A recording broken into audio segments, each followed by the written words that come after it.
नमस्कार, बहुत स्वागत। मैं हूं आपके साथ ऋतु ज्ञानवानी। केरल की निमिषा प्रिया का हम जिक्र कर रहे हैं। निमिषा प्रिया को यमन में मौत की सजा सुनाई गई है। 16 तारीख को उन्हें फांसी दी जाएगी।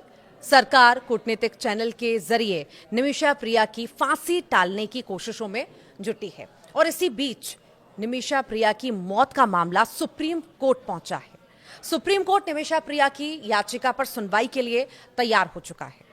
केरल की नर्स निमिषा प्रिया को मौत की सजा सुनाए जाने के मामले में सुप्रीम कोर्ट में गुरुवार को अर्जेंट सुनवाई की मांग की गई। निमिषा प्रिया के वकील ने एक ऐसी दलील दी जिससे निमिषा प्रिया की फांसी की सजा पर रोक लग सकती है।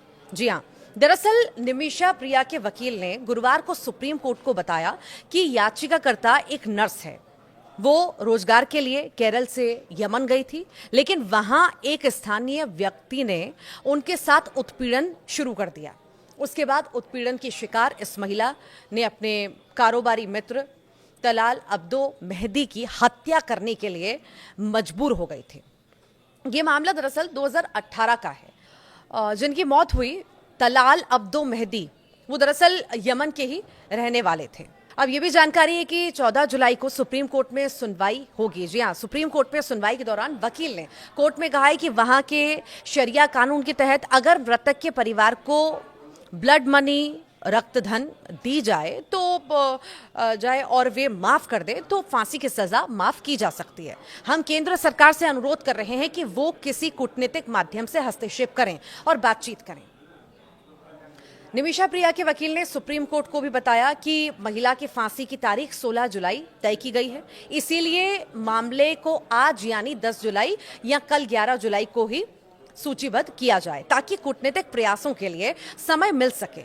हालांकि सुनवाई के बाद सुप्रीम कोर्ट ने मामले को 14 जुलाई के लिए सूचीबद्ध कर दिया। अब देखना होगा कि केंद्र सरकार इस संवेदनशील मामले में क्या कदम उठाती है।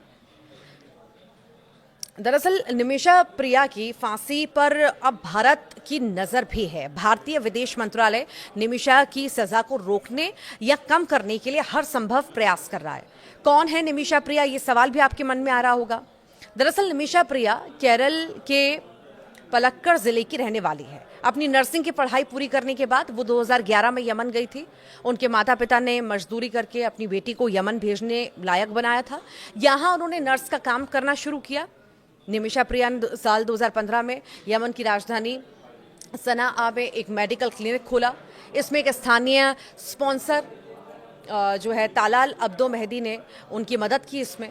और एक साल पहले उनके पति और छोटी बेटी 2014 में आर्थिक तंगी के कारण भारत लौट आए थे। यमन में निमिषा की जिंदगी धीरे धीरे मुश्किलों से घिरने लगी। यमन में उनकी जिंदगी भयावह हो गई। इसके बाद उन्होंने अपनी जिंदगी को अंधेरे से बचाने के लिए जो किया उसकी सजा वो भुगत रही हैं।